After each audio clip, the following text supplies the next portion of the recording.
nampaknya menjadi sebuah jargon yang populer dan terasa ada di sekeliling hidup kita. Terlebih ketika bangsa Indonesia bersiap menghadapi pemilihan umum.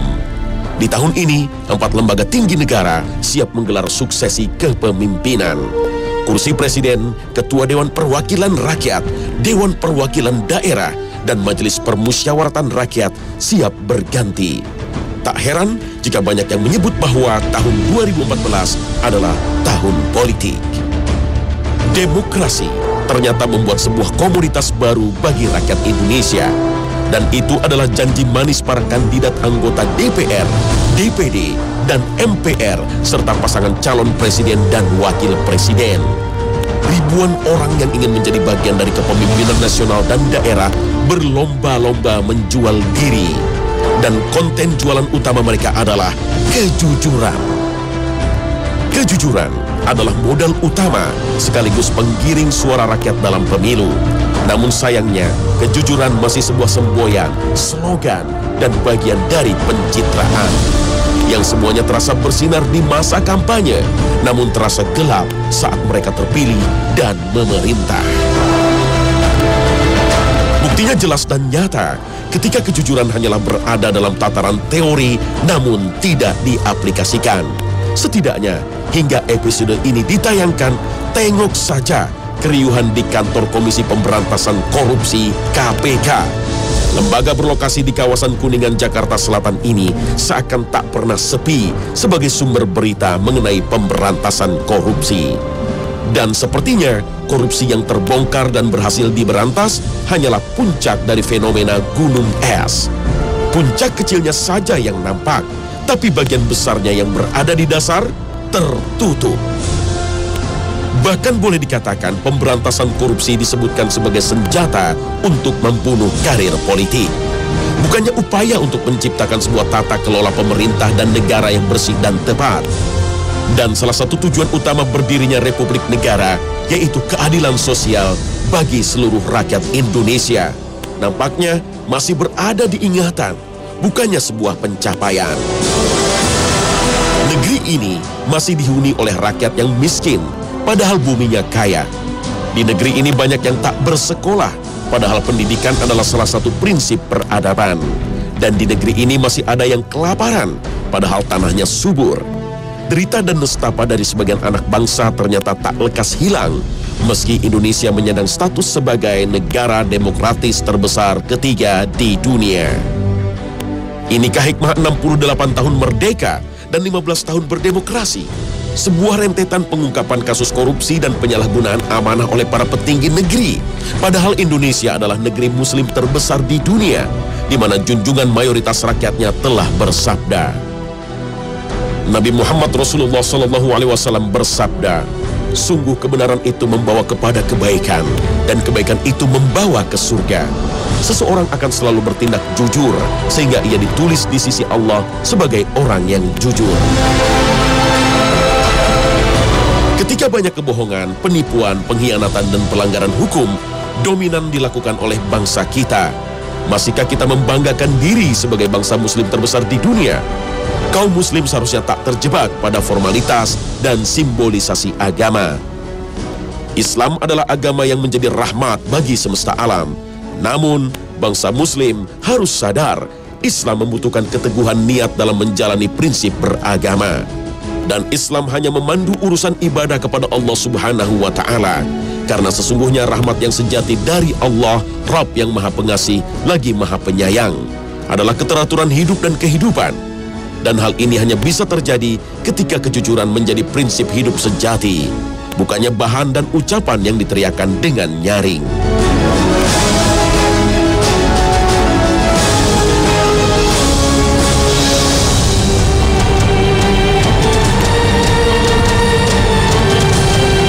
Assalamualaikum warahmatullahi wabarakatuh. Selamat pagi pemirsa. Khazanah Ensiklopedia Islam Dunia kembali hadir untuk mencerahkan pagi Anda ketika langit cenderung akrab dengan mendung. Semoga tayangan kami pada pagi hari ini menjadi sebuah inspirasi Anda untuk bersama-sama menegakkan Islam sebagai rahmatan lil alamin. Insya Allah. Kejujuran nampaknya menjadi sebuah prinsip hidup yang didambakan oleh banyak orang. Dan orang yang jujur adalah pangkal dari keberhasilan sebuah tujuan. Baik itu tujuan bernegara, berdagang, bahkan berumah tangga. Kejujuran yang identik dengan sikap apa adanya dan takut untuk berbohong, apalagi berkhianat, adalah sebuah identitas yang tak pernah dituliskan dalam sebuah kartu identitas. Namun entah kenapa, kejujuran seolah menjadi sebuah barang dagangan yang dijual di pasar bebas, khususnya ketika memasuki masa kampanye. Jutaan baliho, spanduk, dan poster berlomba-lomba menuliskan kata jujur atau amanah, bersanding dengan foto dan calon para peserta pemilu. Bahkan jujur telah dijadikan simbol sebuah partai politik. Dalam kontes pergelaran dan perlombaan politik, di mana ajangnya adalah pemilu, kejujuran itu ternyata hanya bersanding dengan satu tindakan saja, yaitu anti korupsi. Di negeri Zamrud Khatulistiwa, untuk mengetahui seorang yang jujur, sejatinya hanya mempertanyakan satu pertanyaan saja. Pernahkah dia melakukan korupsi? Jika jawabannya tidak, mungkin ialah figur yang jujur dalam konteks kepemimpinan negara dan pemerintahan. Berbicara kejujuran, sejatinya membicarakan sebuah sikap hidup. Sayangnya sikap hidup calon pemimpin negeri malah penuh kepalsuan dan penipuan. Banyak agenda dan kebijakan yang seolah pro rakyat ternyata hanyalah bagian dari sebuah pencitraan. Buktinya jelas, ketika beraksi menyapa rakyat malah mengaburkan esensi dari jabatan yang diemban. Dan nampaknya rakyat Indonesia mengagungkan sebuah penampilan dan kerja di hadapan kamera, bukannya benar-benar bekerja keras memimpin dan memecahkan masalah yang menjadikannya berhak memiliki fasilitas. Kerja keras di 2014 di benak beberapa kandidat dan calon pemangku jabatan nampaknya berupa upaya untuk menarik perhatian media dan mengenalkan diri sebagai figur yang kompeten untuk memimpin dan mengemban amanah. Tapi adakah figur yang jujur dan mampu menjaga diri dan karir politiknya dari noda korupsi dan bekerja keras demi menjadikan Indonesia sebagai negara dengan mayoritas muslim yang masyhur dan jaya, sehingga kejujuran adalah sebuah sikap, bukannya sebuah kata yang terucap? Wallahu a'lam bissawab. Al-Amin adalah sebuah julukan dalam bahasa Arab yang berarti sosok yang dapat dipercaya. Di masa 500 Masehi atau pertengahan abad ke-6, bangsa Arab dilanda masa kegelapan atau masa jahiliyah. Di masa itu, mencari sosok teladan bukanlah sebuah pekerjaan yang mudah. Namun kelahiran seorang keturunan Nabi Ibrahim dan Ismail alaihissalam membuktikan hal itu.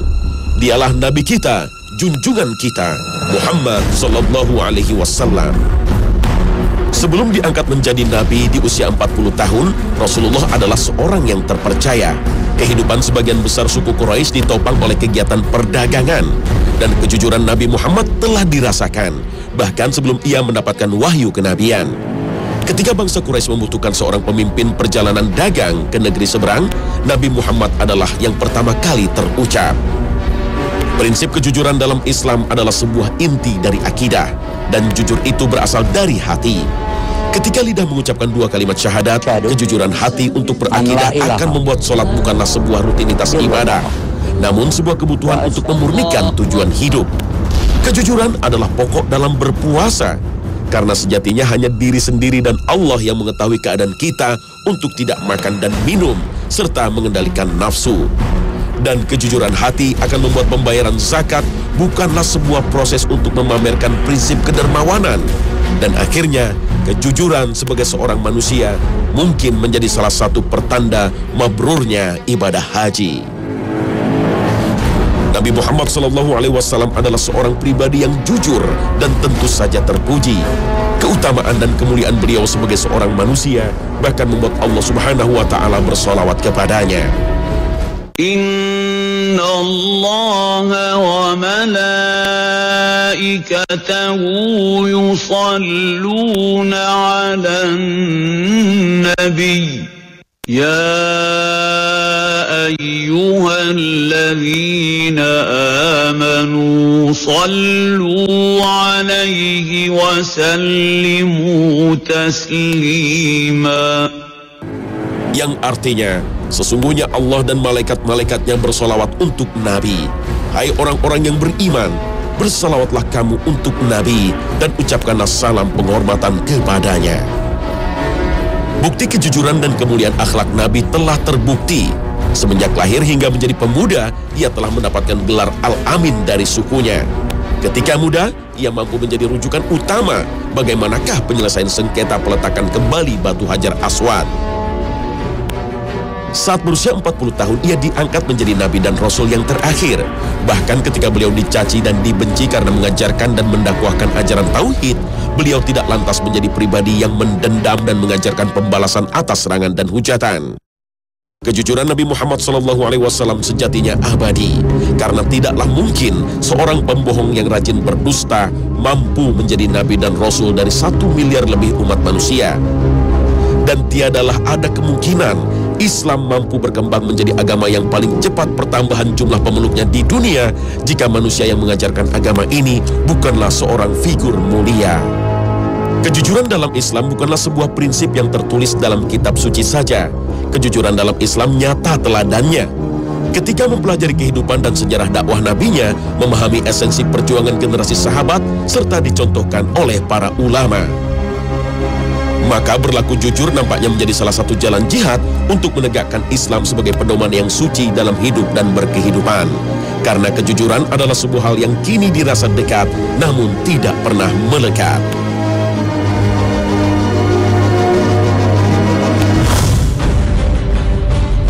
Nabi Ibrahim alaihissalam adalah seorang nabi yang akhirnya menjadi bapak dari para nabi dan rasul. Kedua putranya Ismail alaihissalam dan Ishak alaihissalam juga diangkat menjadi nabi. Cucunya Yakub alaihissalam dan cicitnya Yusuf alaihissalam juga diangkat menjadi nabi. Namun ternyata dalam perjalanan dakwahnya Nabi Ibrahim alaihissalam pernah melakukan kebohongan. Pilihan Nabi Ibrahim alaihissalam untuk berbohong ternyata berkaitan dengan penghancuran perilaku syirik yang dianut oleh Raja Namrud bin Kan'an dan para rakyatnya. Demi menghancurkan prinsip penyembahan berhala, maka Nabi Ibrahim alaihissalam menghancurkan seluruh berhala dan patung yang dijadikan sesembahan, dan hanya menyisakan satu buah berhala yang terbesar. Ketika Raja Namrud mengetahui bahwa semua berhala yang menjadi Tuhannya hancur, maka ia menjadi murka dan dengan tegas ia menuduh Nabi Ibrahim alaihissalam sebagai pelakunya. Dan hal ini telah dikisahkan dalam Al-Quran, Surah Al-Anbiya ayat ke-62. قالوا أأنت فعلت هذا بآلهتنا يا إبراهيم. Mereka bertanya, apakah kamu yang melakukan perbuatan ini terhadap Tuhan-Tuhan kami, hai Ibrahim? Dan inilah jawaban Nabi Ibrahim alaihissalam seperti yang ditulis dalam surah Al-Anbiya ayat ke-63. قال بل فعله كبيرهم هذا فاسألوهم إن كانوا ينطقون. Ibrahim menjawab, sebenarnya patung besar itulah yang melakukannya. Maka tanyakanlah kepada berhala itu jika mereka dapat bicara. Inilah salah satu dalil nakli yang menjelaskan bahwa Nabi Ibrahim alaihissalam pernah berbohong. Namun tentu Al-Quran mengajarkan kita apa arti kebohongan itu. Ketika memilih untuk berbicara bahwa patung besar yang menjadi berhala sebagai penghancur berhala-berhala lainnya, Nabi Ibrahim alaihissalam sejatinya membuka kejujuran hati. Bagaimana mungkin manusia yang hidup bisa menyembah sebuah benda yang mati? Kebohongan Nabi Ibrahim alaihissalam sejatinya membuka pintu logika. Mungkinkah patung yang dibuat sendiri oleh manusia akhirnya menjadi sesembahan yang mereka percayai memiliki daya dan upaya untuk mengatur kehidupannya? Kebohongan Nabi Ibrahim adalah pembuka kebenaran tauhid atas konsep keesaan Allah Subhanahu wa Ta'ala. Ketika Nabi Ibrahim alaihissalam berbohong, maka manusia yang normal dan memiliki rasionalitas harusnya menggugurkan prinsip penyembahannya kepada berhala. Akhirnya, sebagai umat muslim kita percaya dan memahami bohongnya Nabi Ibrahim bukanlah untuk menipu, membodohi, dan mengkhianati umatnya. Bohongnya Nabi Ibrahim alaihissalam adalah salah satu cara beliau untuk memberitakan kebenaran, mendidik, dan membimbing umatnya kepada jalan tauhid yang telah Allah Subhanahu wa Ta'ala wahyukan kepadanya. Maka seperti halnya Rasulullah SAW, Nabi Ibrahim alaihissalam adalah salah satu nabi yang sejatinya kita ucapkan salawat kepadanya. Kembali ke masa kini, ada dua pertanyaan yang patut ditanyakan dalam konteks berekonomi. Satu, siapakah orang yang kau percaya ketika kau memutuskan untuk berjual beli? Dua, kepada siapakah kau memasrahkan sebagian hartamu untuk dikelola dalam sebuah perdagangan? Jawabnya hanya dan pasti satu, yaitu orang yang jujur. Orang yang jujur mungkin tidak akan menjual dengan harga yang paling murah. Namun orang yang jujur pasti menjual sebuah barang sesuai dengan kualitas dan harganya. Kejujuran dalam berdagang tidak hanya terkait dengan sebuah pedagang yang sifatnya individu. Image sebuah barang yang terpampang dari sebuah merek adalah sebuah jaminan akan kejujuran. Sebuah merek dagang yang sanggup bertahan dan merajai pasar sehingga dicari oleh para pembeli, sejatinya dihasilkan dari sebuah proses yang mengedepankan kejujuran. Ketika pedagang dan pabrik menjual barang dengan merek tertentu, yang ia jual bukanlah sebuah barang belaka. Yang diberikan seorang pedagang dan pabrik pemegang merek adalah sebuah komitmen untuk memberikan yang terbaik bagi pembelinya. Dan inilah prinsip yang selalu memenangkan hati pelanggan. Tidak mungkin pedagang yang gemar menipu memiliki toko yang laris. Dan tiada mungkin sebuah merek akan bertahan dalam sebuah kompetisi di dunia perdagangan jika mengandalkan produk yang busuk dan tak berkualitas. Bagi beberapa umat muslim yang cerdas, sadar untuk menyisihkan kebutuhan dalam bentuk tabungan atau investasi. Harapannya, sebagian rezeki yang disimpan ini akan mampu menopang kehidupan mereka di kemudian hari. Dan di zaman modern ini banyak orang yang berusaha di bidang perbankan dan jasa keuangan. Namun sayangnya, dalam banyak prakteknya dunia perbankan dan jasa keuangan seringkali membuat sebuah kejahatan yang membuat uang banyak orang menjadi raib tak tersisa. Modus tipu-tipu penggandaan uang amat banyak dilakukan. Sudah banyak bank, koperasi, perusahaan investasi, bahkan komunitas arisan yang ternyata menjadi ajang penggelapan dan penipuan. Bahkan pemilik bank melalui proyek bantuan likuiditas Bank Indonesia berhasil menggasak uang negara hingga triliunan rupiah. Umat muslim Indonesia ketika bicara tabungan dan investasi seakan dihadapkan beberapa masalah. Yang pertama tentu sistem dan jaminan kehalalannya. Selanjutnya adalah kepastian penggunaan dan pembayaran keuntungan atas sebuah simpanan dan investasi. Karena ternyata sertifikasi halal tidak menjamin semua investasi menjadi aman. Di tahun lalu masih ada kasus penggelapan uang nasabah, padahal perusahaan pengelolanya telah mendapatkan sertifikat halal. Akhirnya, kita tahu pasti dalam berekonomi, nilai kejujuran sejatinya sebuah mata uang yang universal. Kejujuran adalah nilai tanpa nominal, mahal, tak mampu dibeli, dan siapapun bangsa di dunia mencari manusia dengan nilai ini. Kejujuran adalah sebuah reputasi, sebuah sifat yang tak pernah lekang oleh zaman. Nilai uang bisa turun karena inflasi, tapi kejujuran pasti sama nilainya dari masa ke masa.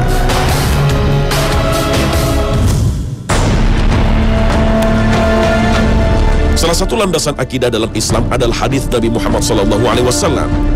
Muhammad Rasulullah SAW bersabda, "Sungguh aku mempunyai dua penasihat dari ahli penghuni langit dan dua orang penasihat dari ahli bumi. Yang ahli dari langit adalah malaikat Jibril dan Mikail, sedangkan yang ahli dari bumi ialah Abu Bakar dan Umar. Merekalah pendengar dan penglihatanku." Hadis riwayat Hakim, Ibnu Asakir, dan Abu Naim. Keutamaan sahabat Abu Bakar radhiyallahu anhu dan sahabat Umar bin Khattab radhiyallahu anhu telah disabdakan oleh Rasulullah SAW.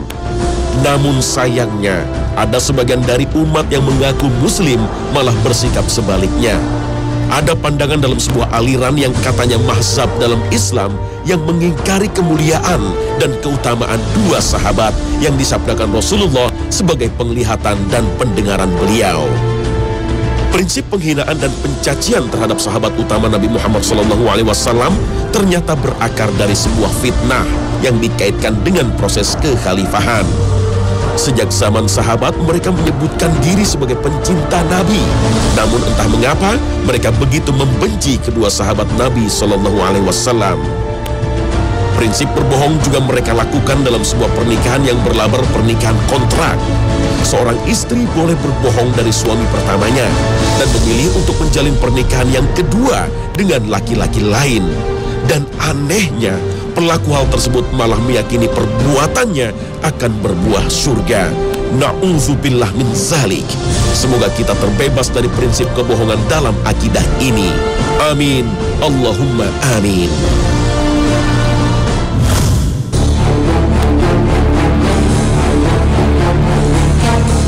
Pemirsa, kejujuran sejatinya berpangkal pada satu hal, yaitu kesucian hati. Kejujuran mungkin tak menjanjikan kekayaan, tapi kejujuran pasti akan mampu membeli kepercayaan. Kejujuran mungkin tak menjanjikan pangkat dan jabatan yang tinggi, tapi kejujuran pasti menempatkan kita menjadi manusia yang dihormati. Kejujuran mungkin tak terdengar nyaring gaungnya, tapi kejujuran pasti bertahan sebagai identitas diri. Banyak manusia yang mampu dikenang, bahkan jauh setelah masa wafatnya karena kejujuran yang melekat pada dirinya. Banyak figur yang terkenal dan masyhur di sebuah masa, namun malah hancur lebur reputasinya hanya dalam hitungan jam saja. Kejujuran adalah pangkal kebahagiaan. Kejujuran adalah sebuah penghayatan atas syukur tak bersyarat. Karena dengan kejujuran, seorang manusia bisa bergembira atas apapun takdir Allah kepadanya. Kejujuran atas sebuah takdir membuat manusia selalu bahagia karena ia sadar kebohongan, dusta, tipu daya, dan khianat bukanlah sebuah konsep untuk menjalani dan menghabiskan umur. Orang yang jujur tidak akan melegalkan dirinya menjadi seorang pencuri. Orang yang jujur tak akan memberanikan diri untuk berkhianat, dan pastinya pencuri dan pengkhianat tidak akan pernah bahagia. Maka jika kita harus bersyukur atas semua anugerah rezeki dalam hidup, berlaku jujur adalah sebuah cara yang sempurna untuk bersyukur. Karena hanya kejujuranlah pangkal dari kebahagiaan. Semoga tayangan ini menjadi salah satu tayangan favorit Anda karena kedalaman informasi Islamnya. Akhir kata, wassalamualaikum warahmatullahi wabarakatuh. يا ربنا